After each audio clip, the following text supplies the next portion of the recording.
Hey guys, it's Layla from Ignite and I'm here with Johnny. Hey guys. And in today's video, we're going to be taking you through our advice for HSC trial preparation in English. We take you through how to manage your time, how to set goals and achieve them in the lead up to your trials. We take you through our go-to advice for comprehension, how to issue spot, how to go about memorizing techniques. Then we take you through essay drafting, adaptation and memorizing. And of course, we take you through the craft of writing. Now this was a live recording at one of our workshops that we do, and these are exclusive and intensive holiday seminars that we run. You're going to see the live footage where we had a class of students with us. We basically are going to go through, in addition to what Layla said, we're going to go through how to schedule your study preparation from weeks 1 to week 6, assuming you have 6 weeks to work with before your exam. So whether you're watching this before trials or the actual HSC, this is going to be of incredible value for you. It's the first time Layla and I have done a live recording of this type where we really unpack all of the strategy that goes behind a band 6 level of preparation before HSC English exams. We're looking at the grand scheme of your study strategy. We're not just looking at how you study for particular sections, but how that all pieces together in conjunction with other subjects that you have to prepare for as well. So we hope you enjoy. If you do, please like and subscribe and make sure to click the bell as well so you're notified of our future videos. Please do pass it on to any friends if you think it's of value, and strap in, enjoy, and we'll see you in there. Thanks guys.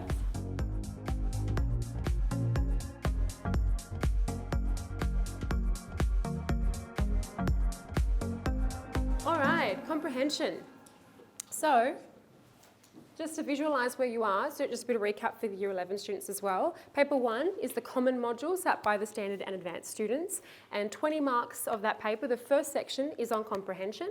Then of course you'll come back day 2 and you'll have the 3 different modules, module A, B and C. So, if you haven't already done so, subheading on your page, Comprehension Skills. 2 things that we need to know for comprehension. The first thing is knowing the conceptual framework of human experience. Write down, knowing the conceptual framework of human experience. Because the texts with which you are met in the exam are going to raise concerns that relate to the rubric of human experience. And then of course the next part is your analytical skills. How well can you look at a text and very quickly dissect key elements of both its form and feature, and I'll come back to those 2 words, form and feature, in a moment. So this little marking criteria, it's useful to look over. This is what the markers will have when they're looking at your paper. How well can the student demonstrate an understanding of human experiences in texts? And then once you've identified those key aspects of human experience, how well can the student analyse, explain and assess the ways human experiences are represented? Because what they're really looking for in your response is how well the student establishes a connection between an idea that they see in a text and how well you justify the way in which that idea has been conveyed. It's not enough to assert that the text explores emotions which arise in human experience, or the text conveys an anomaly in human experience. The central word in most of the questions you look at is how. And whenever you see the word how in a question, that means telling the marker what language forms and features have been used to convey ideas. Write that down. How equals language forms and features. How equals language forms and features. And we know that a composer does not select a language form or feature without thinking about a potential effect on a composer. So your job is creating that causal link, the causation. This metaphor, this use of colour, this juxtaposition conveyed this aspect of human experience. You're unpacking the link between these 2 things. Yeah, and I'll just add on that the question, and for those of you who said, like, some people said they didn't get human experiences, right? A couple of people. So yeah, for those of you who don't get it, just remember, like, kind of just forget about human experiences for a second with comprehension, because what NASA have tried to do is remove the particular conceptual focus, right, for you, and be guided by the question at hand, right? So forget about human experiences when you're doing comprehension, almost, not completely, and then look at the question, and it will usually identify a particular human experience, i.e. just a focus, that it wants you to talk about. Yeah. What I think the rubric does, and I can add to this, what I think the rubric actually does is it just gives you a particular framework with which to view whatever theme, if you like theme, that is identified in the question, right? So remember, there's almost like no theme, key governing theme that's given to you anymore with human experiences. You're just getting a random question, you're getting a text, and it's saying, how does this explore family? Okay, so where does the rubric, where does human experiences come in? Well, for me, it just gives you a way to think about whatever the theme was, right? So if it says, what does this reflect about family in this poem? I read the poem, I'm thinking about family, then I think about the rubric from like, okay, I should think about any paradoxes to do with family, you see? So the rubric's not telling you the theme to think about, the question is. Yeah, the rubric. Sorry, just to finish on that, the rubric is just telling you some ways to think about whatever the question wants you to address, if that makes more sense. So kind of forget about the rubric, answer the question, and when answering it, that's when you bring back some of those rubric elements, such as, what's a contradiction to do with family that I see in this, if that makes sense. Yeah, so 2 points to add to that. First point is that the words in the rubric provide a lens through which you can access different human experiences. So Johnny used the example of family. One of the words in the rubric is emotions, okay? So that term gives you a framework through which you can access the human experience of engaging within families. Second point is that being well versed with your rubric, so we say forget about it, but keep it close, is because if you're quite well versed in the terminology of the rubric, you'll be familiar with the wording in the question, because the questions will draw from the phrases in the rubric. So if we know what things like anomalies, paradoxes, emotions mean, there will be no surprises in the exam. So know your rubric number 1, to be familiar with the terminology in there. Know your rubric number 2, because it will provide you with lenses through which you can explore the human experiences which will arise in the texts that come up in the exam. So that's why you need to know your rubric. And the other thing to add is don't overcomplicate the notion of human experiences. When you look at all of the topics for the common modules over the years, when I did the HSC, I think a year before you, it was discovery. And when you did the HSC, it was belonging, was it? Yep. Yeah, so the reason they pick these big macro ideas is because they want students to feel like they're an authority on these concepts. So think about it. You're a human, you have experiences, you engage with the world. You are an authority on these notions of human experience. So don't overcomplicate it. Think quite logically. How do you engage with your world? What emotions arise? What are paradoxical experiences? And recalling your own experiences will help you unpack those texts, including things like 1984 and the ideas that come up in there. You think about your own world and how they manifested and even reflected in what happens in Orwell as a way of example. Okay, but general approach, so you can make the subheading, how to approach the exam. So you go in the exam and you have your reading time. Now, I would encourage you to use all of that reading time to focus on comprehension, and I'd even dare you to not even look at the essay question during that time, because you should start with the comprehension section, and if you're looking at the essay, it's really just a distraction. You're going to have to reread that question when you move on to that section in the exam anyway. So use all of that reading time to focus on comp. Now, the first thing you should do is not launch into the text and start panicking because you can't find a metaphor. The first thing you should do is look at the questions for the comprehension. So in exam, number 1, reading time, read the questions for comprehension. Anyone have any ideas about why you should read the question before looking at the text? Exactly, right? And this is what I mean in that first subpoint, read actively, not passively. Anyone have that experience when you're reading a page in a novel and you don't even remember what you just read, right? Because you were reading passively. You weren't actively thinking, what quote is going to help me answer that 4-mark question? What was the particular phrase in that question? Was it asking me for emotions? Was it giving me a particular emotion? Was it asking me to focalize on relationships? And if it was doing that, I should be actively looking for that evidence that will help me support an answer to that question. So reading time. Start with the questions. As I'm navigating through those texts, I'm automatically thinking what parts of the text, what evidence will I use that I can use to support my answer to the question. And whilst you're doing that, you should also be selecting evidence that you can explain. Okay, so you're looking for quotes where you can identify a technique in there, because the general process here is when you're writing your response, topic sentence, and then you're launching into quote, technique, effect, link to question. It's very formulaic in that regard. So read my questions, look at the text, what evidence is useful for me, can I analyse that quote, and then you're already starting to mentally prepare your answers to the question before writing time has even started. And that's how you get really strategic. On that note about how to use your timing generally for paper 1, I would encourage you to be prepared to maybe take a little bit extra time for the comprehension than you would for the essay, because I think the comprehension is a harder section compared to the essay. And if you do take that extra time and you perhaps cut a line or a quote from the second part of the paper, that's okay. But if you skip on time with the comprehension, it'll be more obvious to the marker, right? If you haven't finished a question in comprehension, you've lost that mark. If you've cut a quote from the second section, the marker won't necessarily know, and you can still gain a better mark in that section. Does that make sense to everyone? Yeah? Okay, so be informed by the questions, the reading time. Now, with regards to the writing time, you need to look, write this down, look at the mark allocation and treat time proportionately.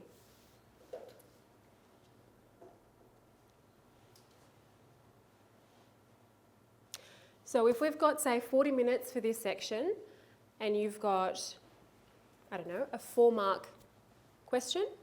My maths is terrible, that's 1/10 of your time. So you're looking at 4 minutes? Yep. Okay, there we go. We're looking at 4 minutes of your time to answer that question. So look roughly at the proportionality of the marks allocated. Make sure if you had, a 2 or 3 marker, you're not spending 10 marks to answer that question. I was actually quite at fault when I did the HSC. I thought if I overwrote and did these massive responses to the 2 marker, that's going to inspire the marker to give me more marks. But that's not the case, okay? Write just what's needed for that question, because the time you spent to overcompensate for that 2 marker is either going to take away from the 7 marker, the extended response, or it'll take away from the essay. So be strategic, don't overcompensate, just write what's necessary for the question.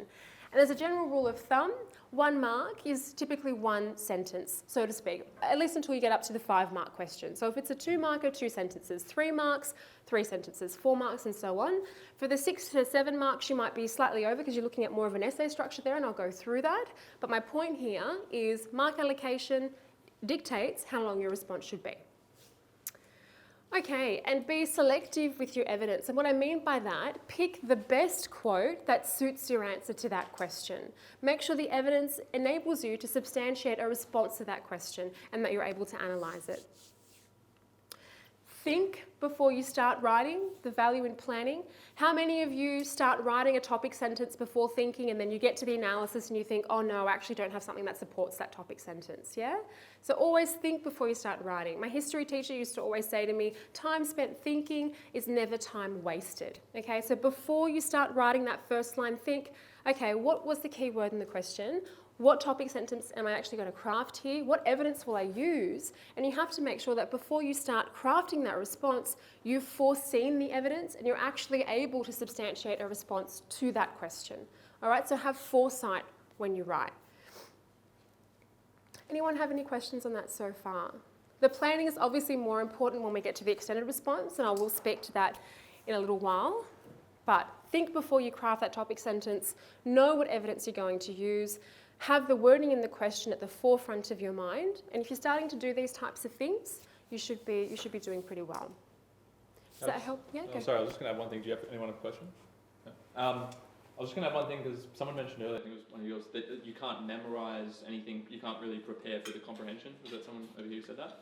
Yeah. So just on that, I would just address that point by saying you actually can, in a way, not memorize anything, but you can be very familiar with the sentence structures you're going to use, to the point that, the first word you're writing in sentence 1 of a 3-marker, you almost know what it's going to be. For instance, if I was always going to, let's say I was going to introduce a piece of evidence from a poem that you're doing, you can almost always know you're going to say through the, and then have the technique ready to go, and then say the technique in the quote, and then do a comma.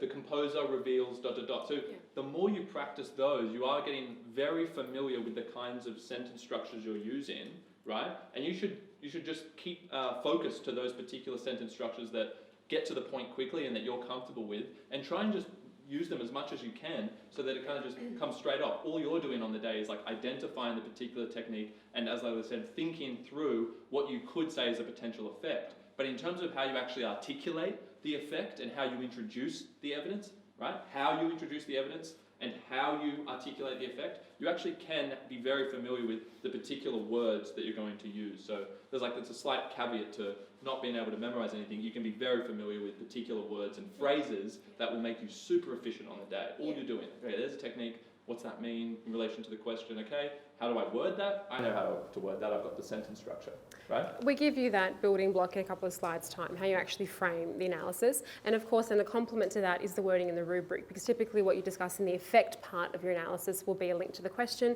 and the question will be drawing from the rubric. So there's plenty of material there for you to memorise to go into the exam. Okay, so how to prepare, you don't have to write this down, I'm going to send you these slides, but this is just my 8-point summary of the key terms in the rubric. So knowing what does it mean to be human, what experiences give rise to qualities or emotions, how can you reflect on experiences, the anomalies, paradoxes, inconsistencies, right? They're your kind of key standard rubric points. They're not only relevant for the comprehension, this will also help you ensure that your human experience essay can be adapted to different points, because typically the question you get will be drawn from here or be a variation or a synonym of any of these words. So if you know that your human experience essay is adaptable to any of these 8 different points, you're pretty good to go. And just adding to what Johnny said earlier on about the adaptation process and doing practice questions, I understand that you've only got really one practice paper from last year, at least on NESA, that you can draw from, and maybe some practice papers from friends at other schools. But if you run out of practice papers, because you've done so many, which would be wonderful prep, you can make your own questions drawing from the rubric as well. Okay? All right. So, know your concepts. The next thing to know is techniques and aspect of form. Now let me ask you, can somebody please tell me what's the difference between language techniques and form in a text? This is important because if you've got a poem, for example, a question might ask you, how does the composer use form? And if you write down simile, that's going to be a cross. Can someone tell me the difference between form and feature? Gabby, teach the year 12s, come on. Form is like the structure. Yeah. The poem or the text. Good, good. Whereas language technique? It's like More micro, the simile, like I mentioned. Yeah, good. So Gabby used the word structure, which is a good starting point. Write this down. Form equals the macro construction of a text.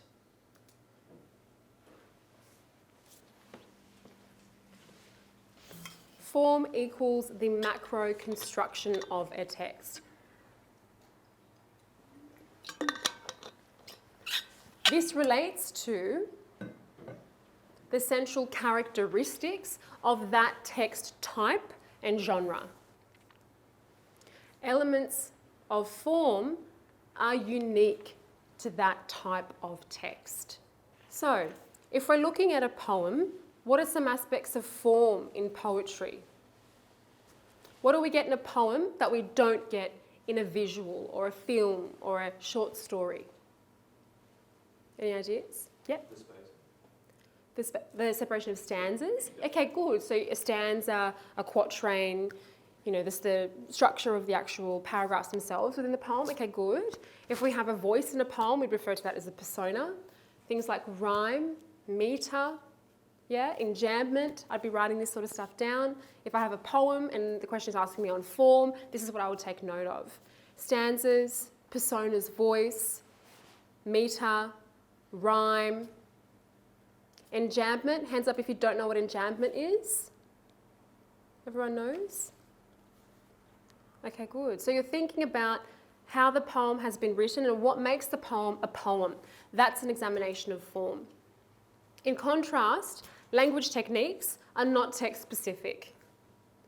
Similes, metaphors, motifs, imagery can be recycled in different text types. So be familiar with the key elements of form in the different texts. And also, this is an important point to note for your essays as well. If you're writing an essay on poetry or on a novel or on a film, or if you're doing a comparative study, which is looking at different mediums and how different mediums or text types can convey meaning, you ought to comment on, okay, well, a film enables this type of perspective to be conveyed because of the camera angles or the transition in the scenes or the mise-en-scène or whatever you discuss there, versus the novel, which uses this kind of narrative voice and characterization and setting and so on. So be willing to discuss the contrast in form and how that implicates meaning in a text. Okay. I was just add, if you can't fully grasp all the formal components of a text, don't freak out. I think if you got asked a question specifically on form, then obviously you're going to be compelled to engage with it somewhat. It doesn't mean you can't talk about those more micro techniques such as similes and metaphors. And if that's what you're most familiar with and comfortable with, which most people are, you can still use that. You just need to make that effort at the start to establish one or two aspects of form in a question that asks specifically for it. So pick the ones you're most comfortable with. So if you don't understand how meter works, and that's a very tricky concept really, if you were just in there, it's like, what's the meter of this poem? And you have 30 seconds to see it. It might not happen. So you think, I'm comfortable with identifying the voice of the poem though. So maybe it's first person. So maybe it's I.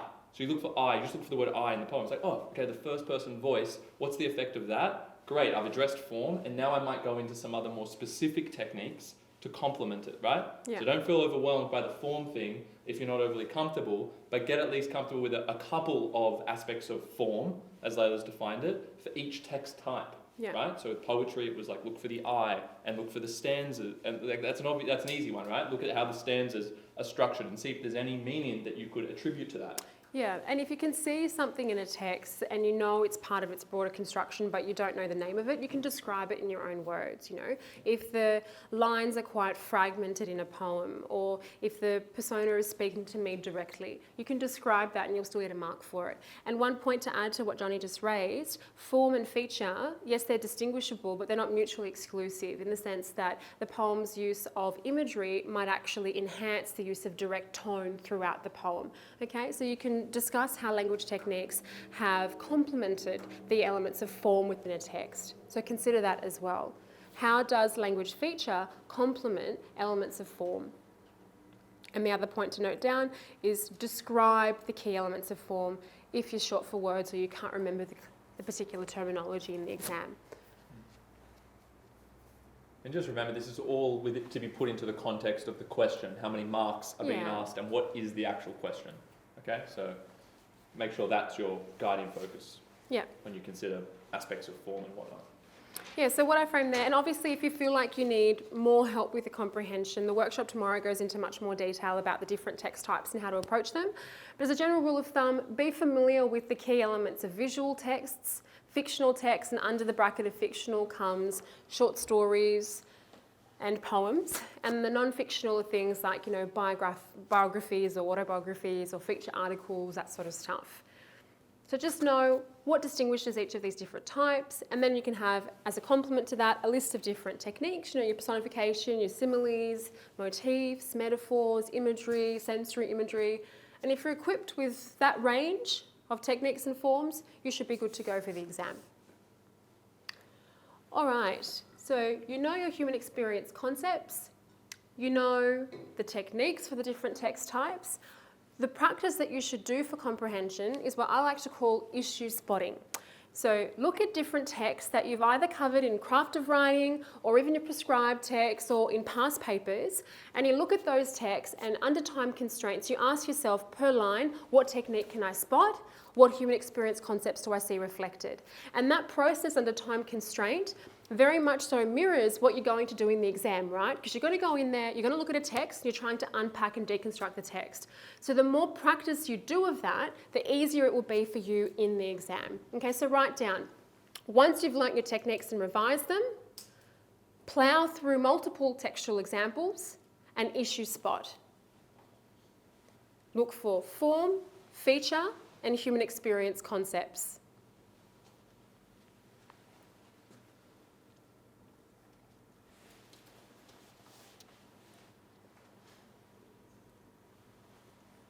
And I'm going to go through a couple of texts with you now and how I would kind of practice issue spotting on those.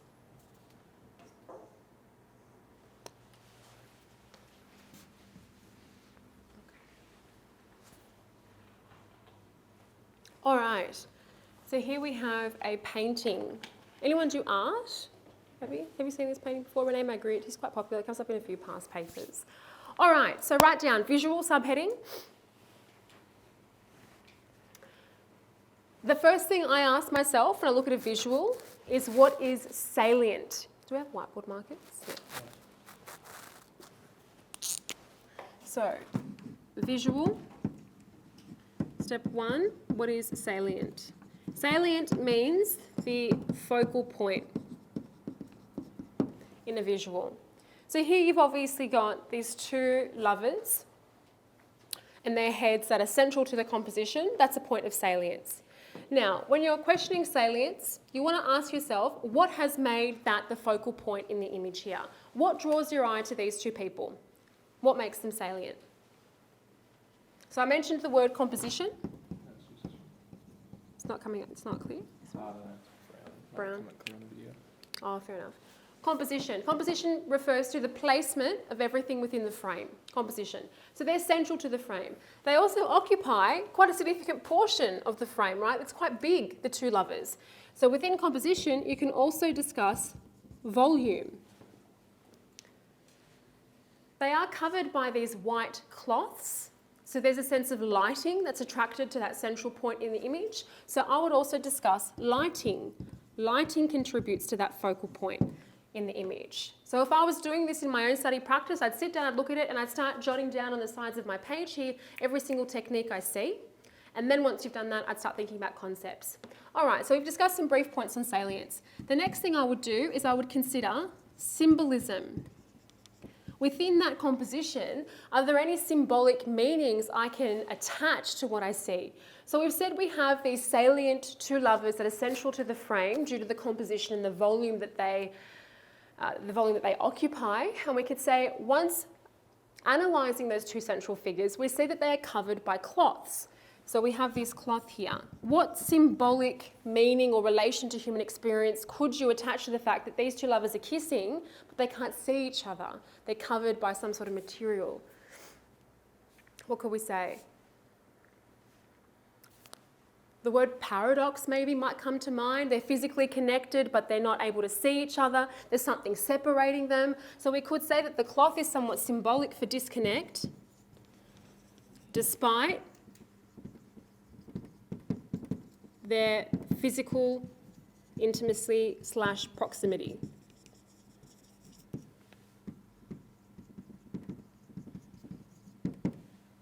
And just remember the precise way you'd frame the analysis would be determined by the keyword of the question. Right? Yeah.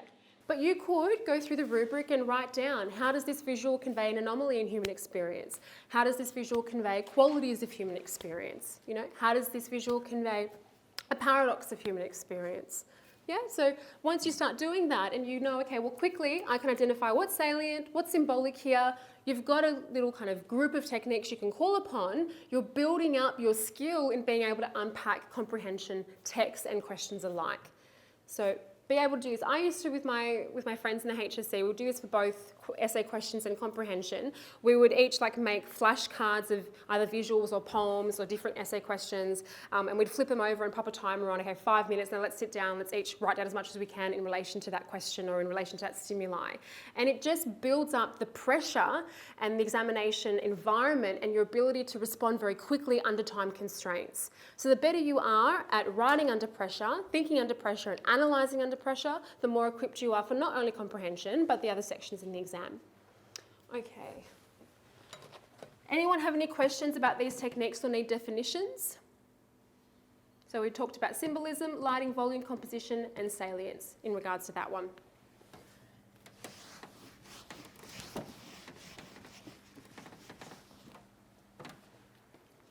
All right. The next text, I think, is an extract from a poem. All right, let's give it a read. Well, they are gone, and here I must remain. This lime tree bower, my prison. I have lost beauties and feelings, such as would have been most sweet to my remembrance, even when age had dimmed mine eyes to blindness.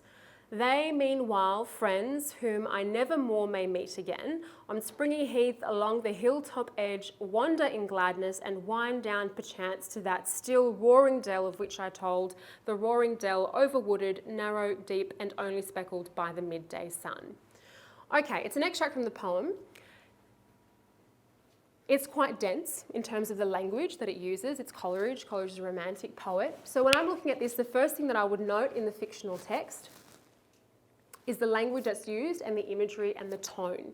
Okay, so a couple of things to note down. The first line, well, they are gone, and here I must remain. What kind of tone do we see in the opening line there?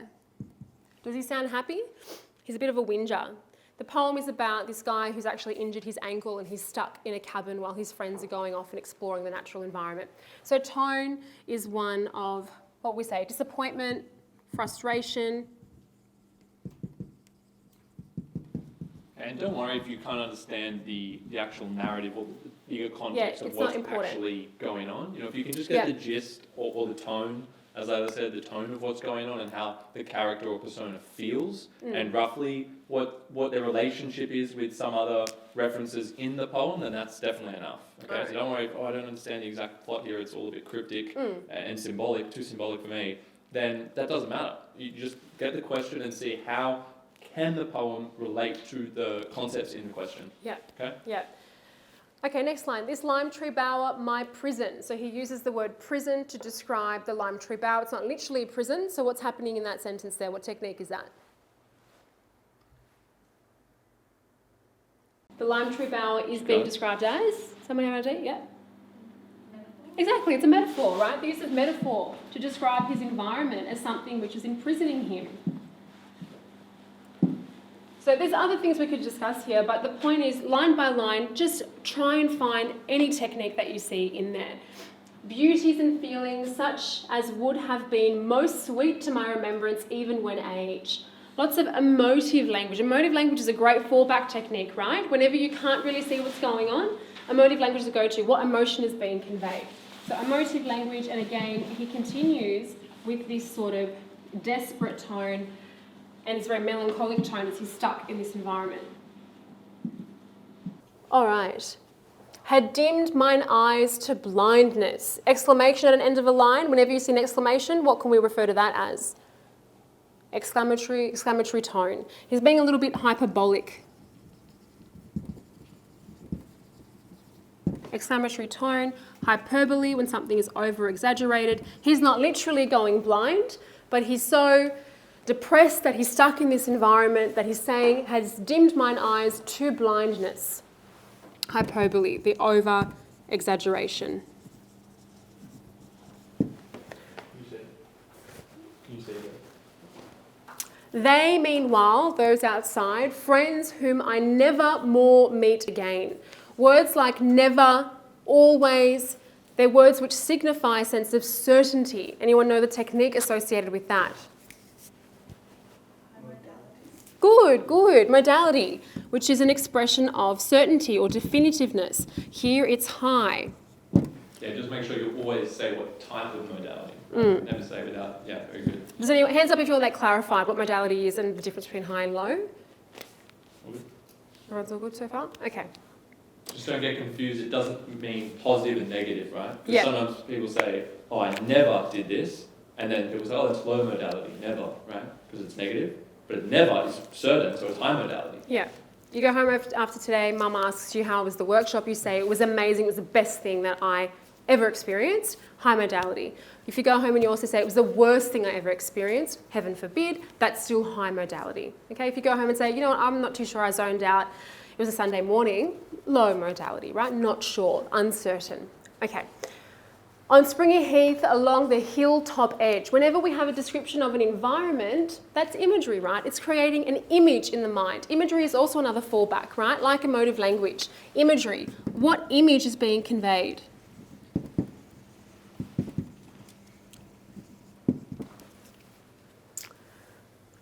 Wander in gladness and wind down. So he's describing what the others will do. On Springy Heath, along the hilltop edge, he's describing this beautiful natural environment. They will wander in gladness and wind down, perchance, to that still warring dell of which I told.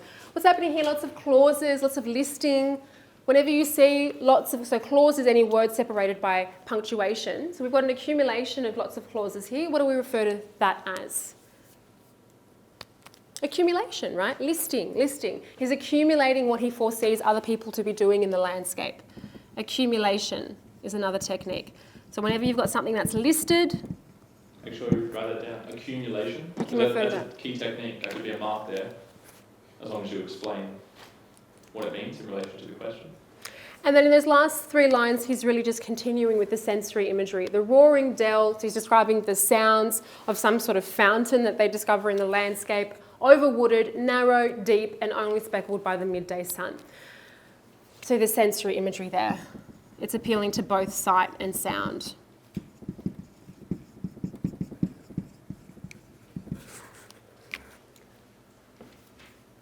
Now, when we look at these last few lines, so from here to there, there's actually no full stop. So you can see how you've got this elongated sentence, right? Does anyone know the technique for describing sentence structure and word order? Good, syntax. Syntax equals word order and sentence structure.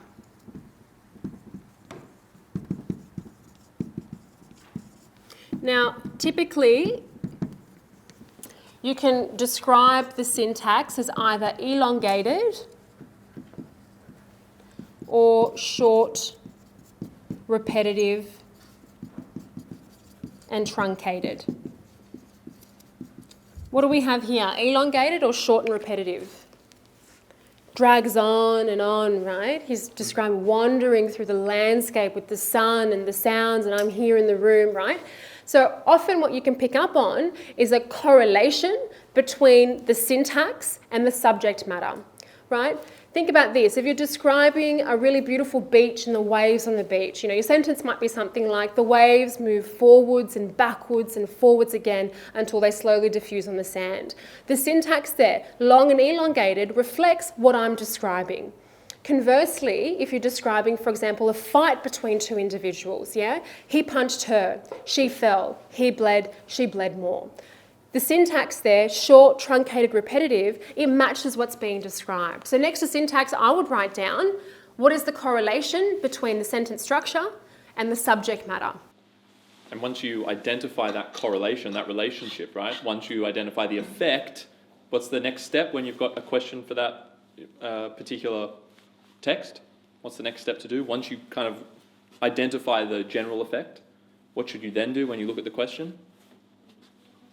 Yeah, link it, and that basically means word that effect that you just came up with. Oh, elongated, that correlates with that, you know, that sense of comfort, as Layla described in that example, right? Sense of comfort, they're at ease, but you would phrase that in terms of the actual key terms of the question. Yeah. Does that make sense? That's like the kind of last finishing touch there. You've got to understand the effect generally, but then be able to word it so that you're actually ideally mentioning the actual key term of the question in a meaningful way. Yeah, and often that might actually require you qualifying or defining one of the terms in the question. So, you know, I would foresee with this extract, you might have a question, you know, what is the tone of the poem? Or what emotions arise within the poem? Then you would actually have to tell me in the topic sentence what you view the tone to be or the emotion to be. You need to unpack that word in the question. So you might say the tone of the poem is one of melancholy, and then with each bit of analysis you'll describe, well, the long and elongated syntax reflects the dreariness of the persona in this quote, thereby reflecting the emotion of melancholy or the tone of melancholy. Do you see? So when the question isn't specifying a particular emotion or a particular aspect that you need to address and it's a little bit more vague, you need to, in your topic sentence, qualify that term in the question, and then through your analysis, justify with your evidence how that is being conveyed. Okay, so what I've shown you in these 2 slides is what I would envision you do in your own time. Build your bank of techniques, and hopefully there may be some to add to your list. Know the key elements of form between different texts, and then just approach as many texts as you can. It could be extracts from your prescribed text from other modules, and practice that issue spotting. What are the techniques and forms I see, and how can I link them to foreseeable question types that will be drawn from the rubric? What I'm going to do in the next slide is just show you how you want to, I guess, prepare yourself for the different types of questions you can get and how to actually unpack questions in the exam. So I've tried to take you through overview, what does the module require, how do you think about the module broadly. Okay, secondly, what techniques do I need to know, how can I practice developing my ability to identify techniques. Now I'm taking you into the exam. How do I prepare for the type of responses I need to actually write in the exam? Okay, so the key point, as we framed, is to be able to justify, with reference to language forms and features, how aspects of human experience have been conveyed. So to do this, this is your building block. Now, you can write this down, but don't forget, I'll also send you these slides. So your typical structure that you'll come to, following your topic sentence where you assert your argument in response to the question, you'll be launching into your analysis. And when you launch into that analysis, you will say, in quote, the composer's use of, or the metaphor plus verb, and examples of verbs are on the next slide, conveys this effect. And when you're explaining the effect, that'll be your link to the question. So I kind of intuitively framed that when I was talking about the tone in the poem, right? In Coleridge's quote, give the quote, the use of imagery conveys the sense of melancholy the persona was experiencing, or something along those lines, right? Is that a question? No?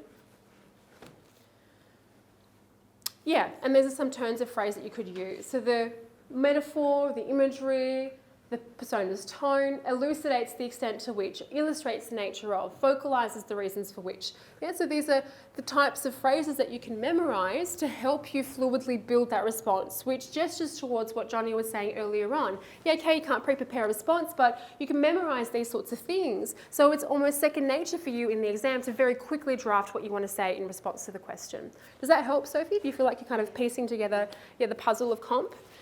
And that's it. All your thinking time on the day in the comprehension wants to be on identifying the technique. And I would say no, you don't want too much thinking time on that anyway. So as Layla said, you want to be very familiar with all those techniques for each text type. So then really only the thinking time is spent thinking about the effect, right? But in terms of phrasing it and stuff, having all of this and having practiced all of this is going to make you super efficient. You're going to get through it in the time. But if you don't go in with kind of sentence structures and know how to structure each sentence for different mark questions, right? For different mark questions, then you'll spend a lot more time, and that'll start chewing away at section 2 at the essay, right? Which you don't want. So just make sure you're on top of these kind of things, and that what you're doing on the day is thinking about how can I explain the meaning of the technique that I can easily identify, right? Easily identify the technique, but how can I explain that in relation to the question I get for the particular text, right? Can I just ask, what is your best way for memorization of like various techniques? Yeah, well, we both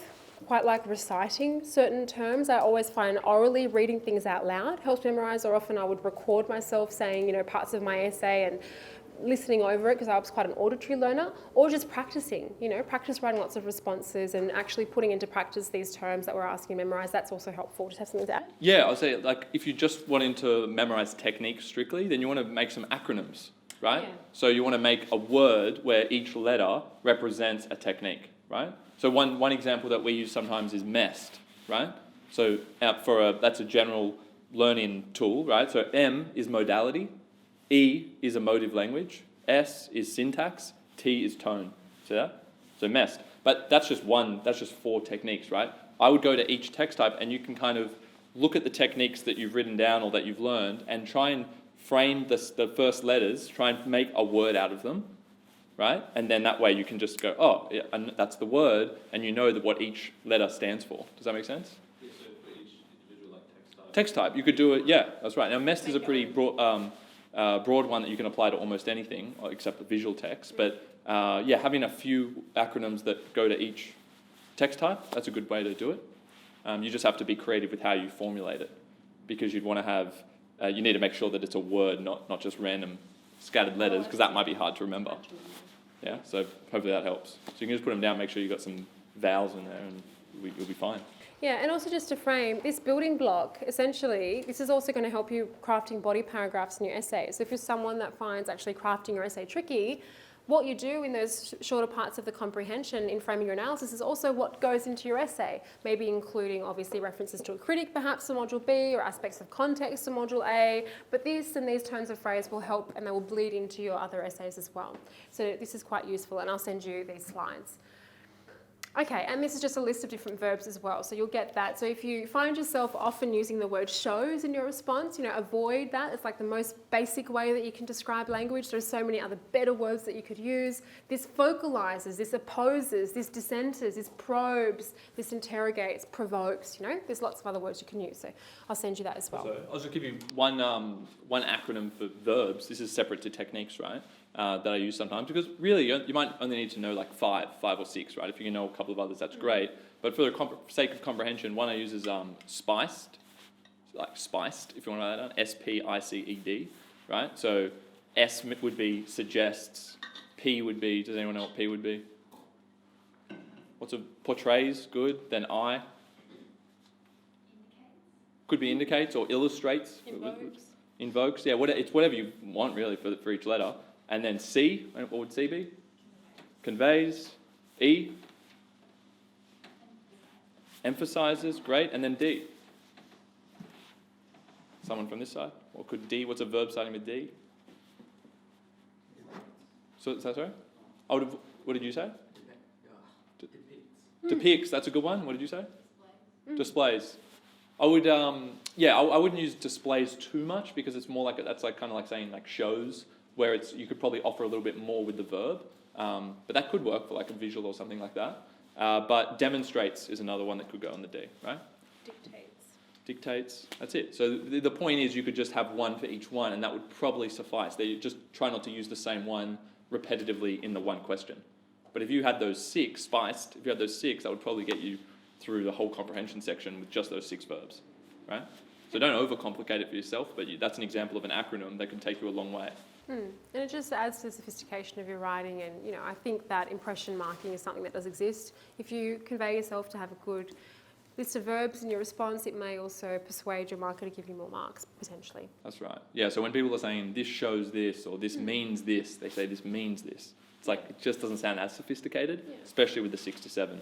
So avoid shows, if you can say avoid shows and means, and then you can kind of use the other spiced ones and you'll sound just that little bit better from that word alone. Yeah. Okay. We have about 5 minutes to go. Yep. I'll just, what I'm going to do now, I'm just going to go through one example question and how you unpack a question and just the general approach for comp. And then what you could do is you can have a crack at answering these questions in your own time when I send you the slides. There's also my exemplar responses in here as well, so you can have an indication of what kind of response correlates with what type of question and what it should look like. Okay, so this question, using a visual, how does the visual convey emotions which arise from human experience? So a couple of things to note. So whenever you're crafting a topic sentence or a thesis, there are certain steps that you should follow. Okay, so answering question, so for your answers, step number 1 is to identify the keywords in the question, which we've done in bold here for you. How, what did I say how means? How equals, that was one of the first things you wrote down. How equals? Good. Or in this case, visual forms and features. So we know that word how is telling me that there needs to be, I would say 3 marks, 3 techniques in my response, 2 to 3. How does the visual convey emotions which arise from human experience? Okay, so we identify the keywords. Second step is to unpack the keywords in the question. So you don't want in your topic sentence to say the visual conveys human emotions and human experience, right? You're not actually showing the marker that you've looked at the question, you've considered what it's meaning, and you've actually critically added something to the question. So to do that, you need to look at the keywords and you need to qualify them. And a good way to do that is by applying micro questions to the question. Words like the how, what, why, to what extent. So to avoid repeating the question in the first sentence of my response, I would look at the word emotion and I would ask myself, which one of those micro questions could you apply to the word emotion out of how, what, why? Applying one of those words to the word emotion will help you critically unpack it in your topic sentence. So I would consider asking myself, what emotion does the actual visual convey, which arise from human experiences, and potentially what human experience? So in my topic sentence, as opposed to saying the visual conveys emotions which arise from human experience and keeping in mind that I have to talk about language, forms and features, I would say maybe the composition of the visual conveys isolating emotions which arise from the human experience of loneliness or something like that. Do you see the difference there? Not restating the question, I'm critically unpacking it to show my marker I've critically engaged with the text before me. So that's what you do when you're in the exam, identify the keywords, try and unpack them and avoid simply restating the question. Yeah, and that's such a crucial thing. We're going to be touching that when I just broadly go over the essay sections, right? When you're unpacking new questions, what Layla just said is the most critical thing for adaptation, right? We'll come back over it. It's using these micro questions, right? These mini questions to actually attach to the key terms in the question so that whenever you use the actual terms of the question, you're not just doing that, you're doing something more. You're expanding on them, you're defining them right? So whenever you're using them in a meaningful way. So you never want to use them without expanding on them. And the way you expand on them is by attaching these micro questions to them. And it really works in your favour because then you define the question here in a way that works for what you want to say. Don't define the word emotion in a way that won't be able to be sustained by the evidence you want to use. Yeah? So define the emotion in a way that works for you. Define your essay question in a way that works for the evidence you've pre-prepared. Same sort of principle. And I've just framed here in terms of issue spotting what techniques you could have picked out. You can look over that in your own time.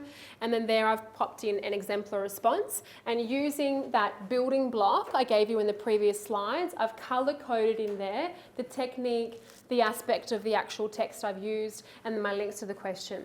Now just note, obviously when you're doing a visual text, it's harder to quote from a visual because you're not taking out, an actual sentence. So just make sure that you're actually describing the specific part of the visual that you're referring to in your analysis. So be careful in the way that you frame that. It's hard to be concise sometimes with visuals because you're actually explaining which part of the visual you're referring to. So you can just take note of that in my expression, and that shows you kind of a model response for a 3-marker.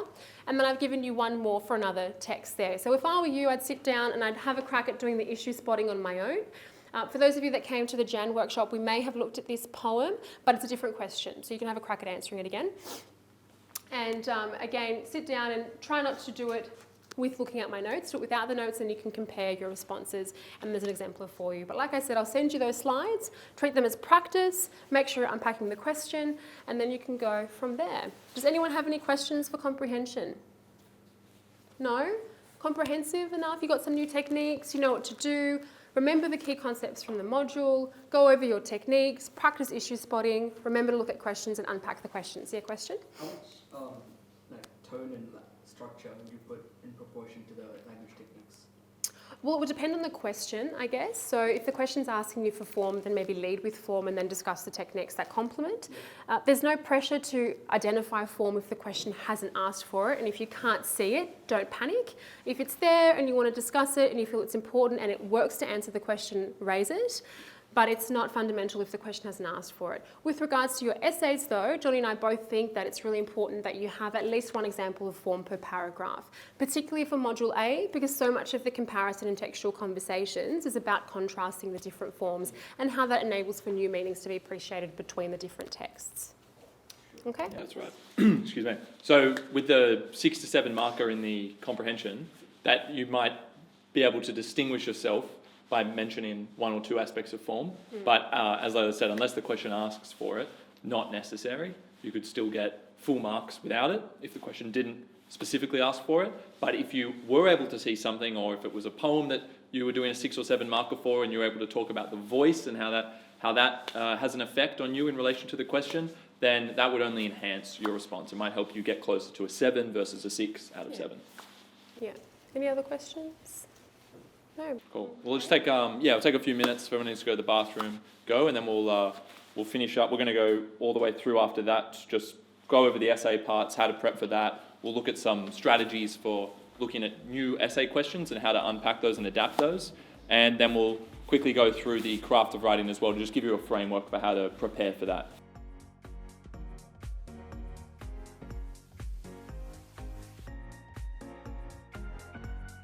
Hey guys, thank you so much for watching. If you do like the content, subscribe to our channel and we'll have more videos coming your way. That's right guys, thanks for watching, and please make sure you check out our online resource database. We've had a team of state rank achievers and heads of English put these together for you, covering everything from essay structures and examples all the way through to craft of writing and comprehension skills. So check them out at ignitehsc.com.au, and we look forward to seeing you in the next video.